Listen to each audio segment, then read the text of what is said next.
دا دای جامې دي هغه هلمندیانو کنداریان چې اغوندي دا ګورې لاس پیسې ما اوس پورته کړي دي پیسې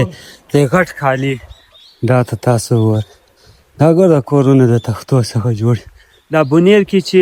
څو ورځې مخکې وریځ رایله سوله چې د هغه له وجې کدر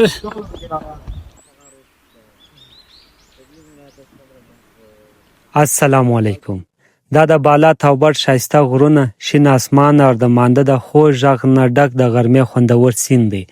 موږ دلته څه وخت وګرځېدل بیا د توبټ په لور روان سولو په لارې کې مې دا ښایسته کورونه ولیدل چې ټوله د لرګي نه جوړ سوي ول د دې کورو څنګ ته خلکو سبزي او جواري کرلې وه د دې جوارۍ نه دوی ډوډۍ جوړوي ځکه دلته شاوخوا 10 میاشته واوره پرته وي او لارې بندې نو دوی په دې یخ کې د جوارۍ څخه جوړ سوي ډوډۍ خوري زموږ مشران هم پخوا د جوارۍ ډوډۍ خوړله ځکه چې دوی ویل دا د صحت لپاره ډېر ښه وي دا تاسو کتئ چې دا ټول جواري دي دا د دې ځای خلک څه دي دا جواریان دلته هلته لوړ د غرو په سر کې دا جواري کرلي دي دلته نو دا وړو دا شان ډېر په مشکل راځي ډېر ستړیا باندې راځي نو کله چې اوس لا لارې سره جوړې سوي دي کله چې لارې نه ولې نو د دا ځای خلکو به دغه ډوډۍ د دا جوارۍ ده خوړله اوس هم هلته یو سړي ماته ویل چې اوس هم زموږ په کورو کې اکثره خلک د جواري ډوډۍ خوري دا ګرده دا د جواریان کرلي دي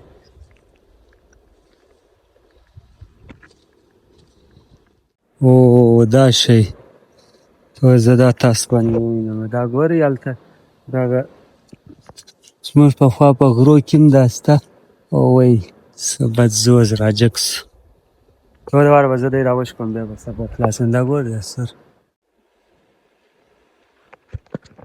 دا دی شی دی د دوې دانې دي کې د دوې دانې د ساجک ټایپ دی هغه زاولې څه دي د هغه ټایپ باندې دی موږ چې په غره کې روانو نو لاندې مانده هم بهیدی او د مانده بلې خواته غواوې ګرځېدلې داسې مې احساسوي لکه چې موږ په جنت کې ګرځو په رښتیا هم الله تعالی د کشمیر خلکو ته د جنت په شان دی وطن ورکړی دی چې هر لور ته اوبه شنه بوټي او تازه هوا ده زموږ په سیمه کې خلک د یو غړپ اوبو ته مري خو دا د الله نظام دی انسان ته پکار دی چې په هر حال کې د الله شکر وباسي دا ته تاسو وګورئ دا ګوره کورونه د تختو څخه جوړ جواري هم دا دي جواري او څه شي ورته وایي ګلتفراس او دا یو چک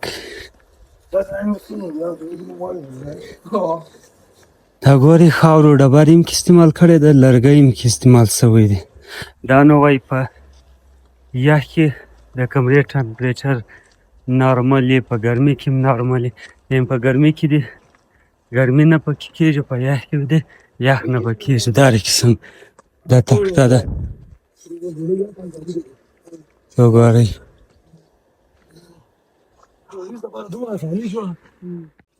مخکې دا سین ولو چې بیا موږ دلته رالو توبړ سیمه وکړي بیا موږ واپسې کړو د مزراباده پورې بیا موږ تللی که چې دغه له ګلګت له استور له اونځا ټمټاز اسکردو اوس دا لار جوړه چې 21 کیلومتر لاره ده 21 کیلومتر موږ ځو اسکردو ورسېږو یو چک ماشاءالله درځه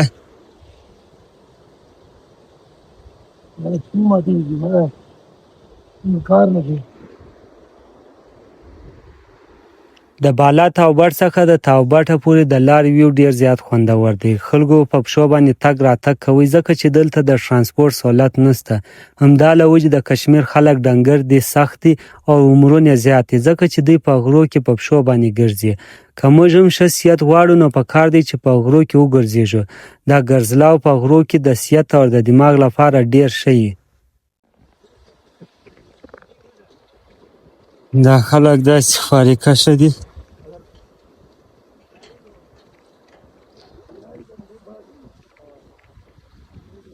دا ګره دا قسم په پښو باندې لکه اوسې موږ تاسو د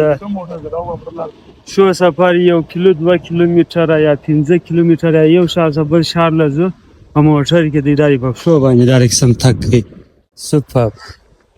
هاشم ما چې جامع اغوستې ولې ارشد ماته وایي دا جامع خوند نه در سره کوي تاسو کې یا وایي خوند سره کوي خو ما چې ډېرې پر لیوز دي دا مقصد دا دی جامې دي هغه هلمندیانو کنداریان چې اغوندي دا ګورې لاس پیسې ما اوس پورته کړي دي پیسې دی غټ کالي دا ډېر خوند وکړي ما ته خو ډېر خوند راکړي تاسو راته وایي څنګه دی ما سره خوند کوي که نه ما ته خپله ډېر زیات خوند راکړي په دې کښې انسان داسې ریلیکس شي داسې بدن یې داسې سړی ښه کې فیل کولی شي د تاوبه ټاپو چې ورسېدلو نو ملګري ستړي سوي ولو د یو ونې لاندې موږ کښېنستل چې په دې ساعت باندې یو ځوان رالی چې دقت یې کړی و چکه ورسره وله راته ویل چې راځئ په ګډه به چکه سره وکړو په چکه سره لګیا سولو چې دا په ما بوج سوله ما سره ګډه وډه کله بیا ولاړم د مانده غاړې ته هلته کښېنستلم او د ویو څخه مې خوندونه اخیستلو دا ټوله د کشمیر غرونه دي چې شاوخوا درختې پر ولاړې دي زه ډېر کې وګرځېدلم هم په دا ټوله ځنګل کې داسې درخته ما نه ویله چې هغه خلکو کاټ کړي او دلته په دې باندې ډېره سخته پابندي هم ده دا بونیر کې چې څو ورځې مخکې وریځ رایله سوله چې د هغه له وجې ټوله کلی تباه سولو په سوو خلک پکې مړه سولو د هغه ریزن هم دا دی چې د غرو څخه خلکو درختې کاټ کړي ولې او هلته یې کورونه هم د درختو د غرو نږدې یې جوړ کړي ول او درختې یې ځینې کاټ کړي دا درختې خدای د هغه لپاره په دې غرو باندې راشنې کړي دي چې دا کله چې باران وسي ډېر زیات یا دا قسم وریځ رایله سي نو دا درختې د هغه اوبو کم تیزوالی چې دي هغه کنټرولوي او بیا که هغه اوبه د غرو څخه د هغه چې ډبرې دا یې راخیستي هغه هم کنټرولوي دا درختې کنټرولوي نو په دې باندې دا درختې ډېرې شي د بونیرو د پښتنې ډېره سیمو کې یا حکومت یا خلکو په ګډه دا درختې د غرو څخه بې شمار کاټ کړي دي هېڅ پابندي هېڅ شی هم نشته د دې له وجې دومره تباهي په بونیر کې وسوله نو درخته ډېر ښه ده درخته لکه چې ماحول ښایسته کوي ښایستوالی جوړوي انسان ته اکسیجن جوړوي هم دغسې دا فایده یې هم ده چې دا دغه د اوبو تیزوالی یا که د غرو باندې چې دا وریځ رایله سي او هغه وریځ له ځان سره د غرو څخه دا قسم غټې ډبرې راواخلي نو د هغه دا لوی درخت چې په دا غرو باندې دي دا کنټرولوي نو نه دی په کار سړی دا کاټ کړي